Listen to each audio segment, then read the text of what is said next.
पहली बार देश को एक ऐसा नेता मिला है जी, वो जो कहता है वो करता है। मोदी जी ने कहा 370 हटाऊंगा, हटा दिया। मोदी जी ने कहा राम मंदिर बनाऊंगा, बना दिया। और आप याद रखिए, मोदी जी ने कहा था कि देश को कांग्रेस मुक्त करेंगे, तो ये उसी श्रृंखला के अंदर आप सभी दृश्य देख रहे हैं। इसके अंदर कोई भी आश्चर्यजनक नहीं है। कांग्रेस सामने से चुनौती दे करके जी, आपने कहा था 370 हटाएंगे, हटा दिया क्या? वो चुनौती देते हैं और मोदी जी करते रहते हैं। उन्होंने बोला कि राम मंदिर आपका एजेंडा था, आपने बना दिया क्या? मोदी जी ने बना दिया। वो रैलियां करके, अपने प्रदर्शन करके वो कहते हैं कि जी कांग्रेस तो अभी भी जिंदा है, लेकिन कांग्रेस को अपने गिरेबान में झांकने की जरूरत है, जमीनी हकीकत जानने की जरूरत है। सच्चाई तो ये है, समस्त इंडिया गठबंधन और सभी पार्टियां अपने एजेंडा से, अपनी नीतियों से, अपनी पॉलिसी से, विचारधारा से, हर चीज से भटक चुकी है। आज के दिन गठबंधन का सिर्फ और सिर्फ एक ही मुद्दा है, एक ही लक्ष्य है कि किस प्रकार से मोदी को हटाया जाए। ठीक है प्रेम कुमार जी, मैं आपके पास आ रहा हूं, अपना जवाब भी दे दीजिए क्योंकि आप कुछ कहना चाह रहे हैं। और मेरा सवाल ये है, अरविंदर सिंह लवली ये कहते हैं कि हमने तो कभी क्लीन चिट दी ही नहीं। वो, और ये सवाल वहां से आता है कि जब वो शराब घोटाले के खिलाफ कांग्रेस पार्टी सवाल उठाती है, वहां से आता है सवाल कि जब ये कहा जाता है कि वो कांग्रेस पार्टी जो शून्य की जो है स्थिति पर पहुंच गई दिल्ली के अंदर, उस पार्टी के साथ जाकर खड़ा होना पड़ रहा है जिसने ये हालात जो है कर दिए। उनके चेहरे पर साफ वो निराशा झलक रही थी। सर देखिए, आप तो बोल रहे हैं कि लेकिन अरविंदर सिंह लवली पहले वो व्यक्ति हैं, जब अरविंद केजरीवाल की गिरफ्तारी होती है तो सबसे पहले उनके घर पहुंचने वाले व्यक्ति, सबसे पहले ट्वीट करने वाले व्यक्ति वही दिख रहे थे ना। हमें तो ध्यान है, याद है।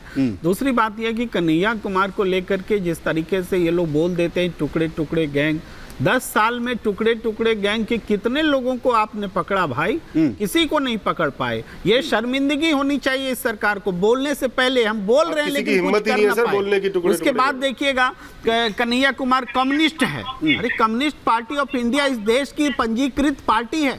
आजादी से पहले लड़ाई में देश के का इसका योगदान रहा है कम्युनिस्ट पार्टी ऑफ इंडिया का। और communist party of India communist है। अरे कम्युनिस्ट है तो क्या हुआ? कम्युनिस्ट है तो क्या हुआ? कम्युनिस्ट होना गुनाह है क्या?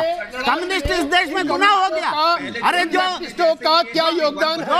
एक नेता का नाम बता दीजिए लेफ्टिस्ट ने जो योगदान दिया। अरे पढ़ के आइए आप, यहाँ पर बैठ करके नाम बताइए और काम बताइए। कम्युनिस्ट पार्टी का आजादी के इतिहास में जो योगदान है, अरे लाला लाजपत राय ने AITUC का गठन किया। एटक आज भी मजदूर आंदोलन उससे संचालित होता है। आज भी MN राय भूल गए आप? अरविंदो घोष के भाई भूल गए आप? अरे कितना नाम बताऊं? कम्युनिस्ट पार्टी का इतिहास है। आप यहाँ इतिहास पढ़ने बैठे हैं क्या? एक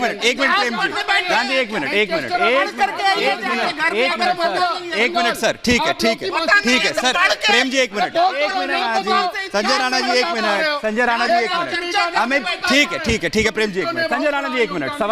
सवाल ये है कि क्या पार्टी के अंदर वो लोकतंत्र जिसका बार बार जिक्र किया जाता है, जिसकी बार बार दुहाई दी जाती है, वो बचा या फिर नहीं बचा हुआ है? अमित, मैं और बोलना चाहता हूं। बोलिए कंप्लीट कीजिए जल्दी से प्लीज। अरविंदर सिंह लवली के एक विरोधी स्वर से बीजेपी इतनी उम्मीद में आ गई है कि उसको 7 विधान लोकसभा सीट में जीत मिल जाएगी। समझिए कितनी दरिद्रता है पूरी चुनाव के अभियान में कि एक अरविंदर सिंह लवली पर इनका जीत का अभियान टिका हुआ। वो ये कह रहे हैं ना कि पार्टी के अगर दिल्ली के अंदर 7 सीटें हैं और वहां पर कांग्रेस का प्रदेश अध्यक्ष अगर इस्तीफा दे देता है तो आप तो वॉकओवर दे रहे हैं ना। वो तो वॉकओवर दे रहे हैं फिर पूरी कांग्रेस पार्टी के लिए। सवाल ये है, मैं अमित तिवारी जी को लेकर आई। अमित तिवारी जी, अरविंदर कवर मिल गया है बीजेपी को, ये स्थिति बन गई है बीजेपी की अपनी कोई ताकत नहीं। वहां तो पहले ही 7-0 था। अमित जी, मजबूती से लड़ रहे हैं, लेकिन इस पूरे त्याग पत्र के 2 महत्वपूर्ण विषय हैं। पहला बिंदु जो मैंने पहले ही कहा कि लोकतंत्र की दुहाई देने वाले उनकी पार्टी में खुद ही लोकतंत्र नहीं बचा। अभी मेरे सहयोगी बोल रहे थे कि इनको बाहर नहीं बोलना चाहिए था लवली साहब को, ये तो अपने संगठन में ही बात करते। मैंने तो पत्र से ही पढ़ा है। पत्र में लिखा है कि जब मैंने बड़े पदाधिकारियों को, राष्ट्रीय पदाधिकारियों को अप्रोच करने का प्रयास किया, मुझे किसी प्रकार का कोई उत्तर नहीं मिला और मुझसे बात नहीं की गई। दूसरा भी ये कह रहे थे CEC का निर्णय होता है, किसी प्रदेश अध्यक्ष का तो कुछ होता ही नहीं है। कभी भी किसी प्रदेश को चलाने के लिए जब प्रदेश अध्यक्ष को जिम्मेदारी दी जाती है तो उसके साथ साथ उसे पावर भी दी जाती है कि वो अपना पक्ष रख सके। क्या ये मानते हैं, यदि ये कहते हैं कि सारा जिम्मेदारी जो है वो सीईसी की है, तो कल चुनाव हारेंगे तो क्या राहुल गांधी जी और खड़गे जी इसकी जिम्मेदारी लेंगे? तब तो ये प्रदेशों पे डाल देते हैं कि ये प्रदेश हार गया, उस प्रदेश अध्यक्ष से इस्तीफा ले लो। राहुल गांधी और सोनिया गांधी जी से कभी इस्तीफा नहीं लेंगे। तीसरा जो महत्वपूर्ण विषय है कि आज ये जो इंडी गठबंधन बना है, ये जो घमंडिया गठबंधन जी, जो इंडी गठबंधन बना है, ये किसी भी विचारधारा या सोच के आधार पर नहीं बना है। सिर्फ कुछ भ्रष्टाचारी दल इकट्ठे हो गए हैं कि किस प्रकार राजनीतिक लाभ में मिल सके।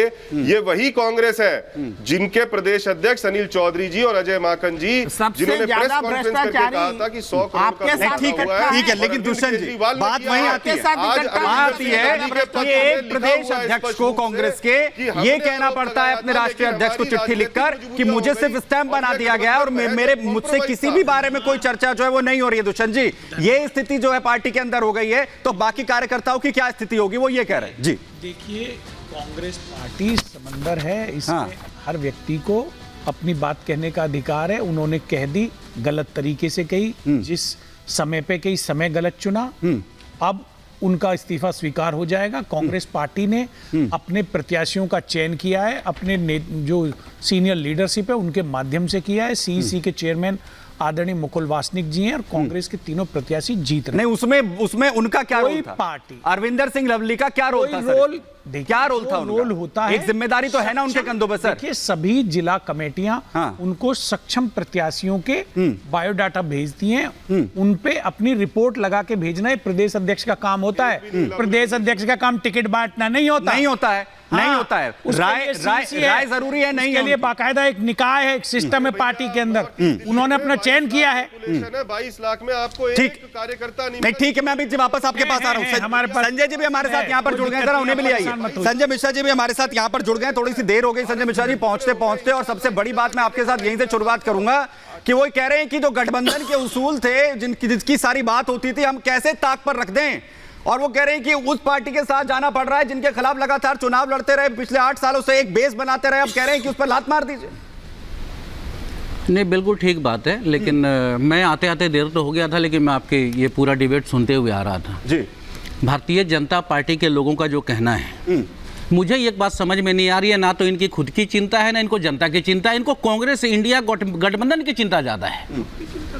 ये अपनी बात क्यों नहीं जनता के बीच जाकर के कर रहे हैं कि भाई मैंने 10 सालों में ये काम किया है और आने वाले दिनों में मैं ये काम करूंगा। कांग्रेस में ये, कांग्रेस ने वो, गठबंधन में ये, गठबंधन में वो। अरे आपके पास कुछ है ही नहीं, किया क्यों नहीं? मैं ये कहना चाहता हूं सुमित जी, देखिए एक लिस्ट मैंने देखा था अभी, मोदी जी ने क्या किया। मोदी जी अपने भाषण में देश के प्रधानमंत्री कहते हैं कि ये तो अभी ट्रेलर है, पिक्चर बाकी है। आप सोचिए इनका ट्रेलर क्या है। किसानों पे गोलियां चली, गाड़ियों से कुचलकर मार दिया गया, महिला निर्वस्त्र गिर गई, महिला खिलाड़ियों को सड़क पर पीटा गया, डीजल पेट्रोल 100 के पार हुए, देश को कर्ज के आग में झोंक दिया गया। ये 10 सालों के काम है इनके। सुनिए, ये कैसे गिनाएंगे जनता को कि 205 लाख करोड़ के कर्ज पे हमने खड़ा कर दिया। उसके बाद में देश का सारा पैसा उद्योगपतियों को देने का आरोप इनके ऊपर लगा, संसद में लगा। लोग हैं वो ये भी कह रहे हैं, चीन को अंदर लाकर बैठा दिया, एक भी नहीं। अभी बात सुन तो लीजिए। यदि ये ट्रेलर है तो मैं समझता हूँ देश की जनता इनकी मैं उस मुद्दे पर आना चाह रहा हूँ जिसको सबसे बड़ी मजबूत